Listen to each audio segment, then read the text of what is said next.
আকাশবাণী কলকাতা জেলার চিঠি মালদা থেকে পাঠিয়েছেন আমাদের প্রতিনিধি সহেলী মুখোপাধ্যায়।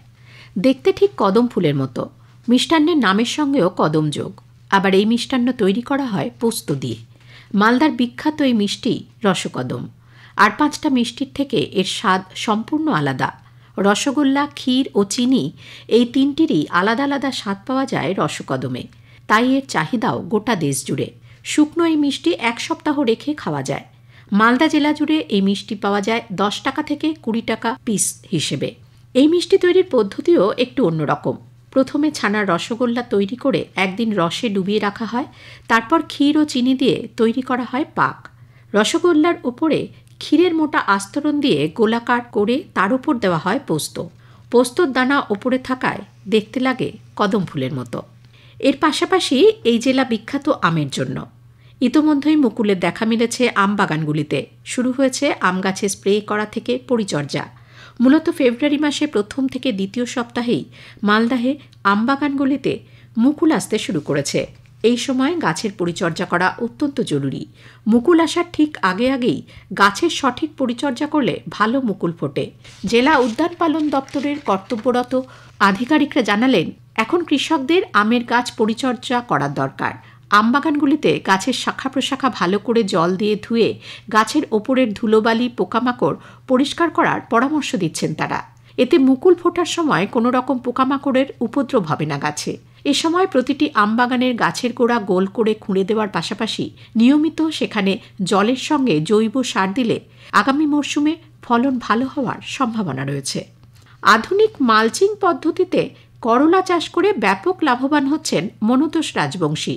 গতানুগতিক চাষের পদ্ধতি পরিবর্তে চলতি মরশুমে 1 বিঘা জমিতে মালচিং পদ্ধতিতে করলা চাষ করেন তিনি। মালদহের কৃষকেরা সাধারণত 3 মাসই করলার ফলন পেয়ে থাকেন, তারপর গাছ মরে যায়। কিন্তু পুরাতন মালদহের কৃষক মনতোষ এবছর মালচিং পদ্ধতিতে চাষ করে প্রায় 7 মাস গাছের বয়স হয়ে গেলেও এখনও তাতে ফলন পাচ্ছেন। 1 বিঘা জমিতে করলা চাষে তার খরচ হয়েছিল 35,000 টাকা, আর তিনি পেয়েছেন 1,10,000 টাকা। এর পাশাপাশি তিনি মালদায় কোরিয়ান প্রজাতির পালং শাক চাষ করেও লাভের দিশা দেখাচ্ছেন অন্যদের।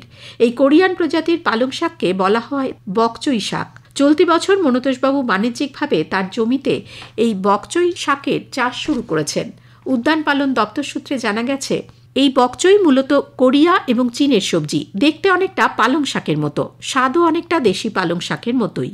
বর্তমানে ভারতের বিভিন্ন প্রান্তেই এই চাষ হচ্ছে, ফলে অনেকেই এই সবজি খাচ্ছেন। মূলত রেস্তোরাঁগুলিতে এই সবজির ব্যাপক চাহিদা, কারণ বর্তমান রেস্তোরাঁগুলিতে দেশীয় খাবারের থেকে বিদেশি খাবারের চাহিদাই বেশি। পিৎজা, বার্গারের মতো খাবারে ব্যবহার করা হয় এই বকচই। মালদা শহরের ঐতিহ্য রবীন্দ্র ভবন সংস্কারের অভাবে এবং প্রশাসনের নজরদারির অভাবে বেহাল অবস্থায় পড়েছিল। জেলার সংস্কৃতি শিল্পীরা দীর্ঘদিন ধরে এই অডিটোরিয়ামটি সংস্কারের দাবি জানিয়েছিলেন জেলা প্রশাসনের কাছে। অবশেষে জেলা প্রশাসনের পক্ষ থেকে সংস্কারের উদ্যোগ গ্রহণ করা হয়েছে। ইতোমধ্যেই 2 দফায় রাজ্য সরকারের পক্ষ থেকে প্রায় 6,73,00,000 টাকা বরাদ্দ হয়েছে। সংস্কারের কাজ প্রায় শেষের দিকে। আগামী 1 মাসের মধ্যেই চালু হয়ে যাবে সরকারি এই অডিটোরিয়ামটি। এই রবীন্দ্র ভবন চালু হলে অল্প খরচেই জেলার সংস্কৃতি শিল্পীরা তাদের বিভিন্ন অনুষ্ঠান সেখানে করতে পারবেন। দ্বিতীয় গৌড় মালদা ম্যারাথনের প্রস্তুতি শুরু করেছে জেলা পুলিশ। রান ফর রিভার এই স্লোগানকে সামনে রেখে আগামী 25শে ফেব্রুয়ারি মালদা জেলা পুলিশের উদ্যোগে অনুষ্ঠিত হবে ম্যারাথন দৌড়।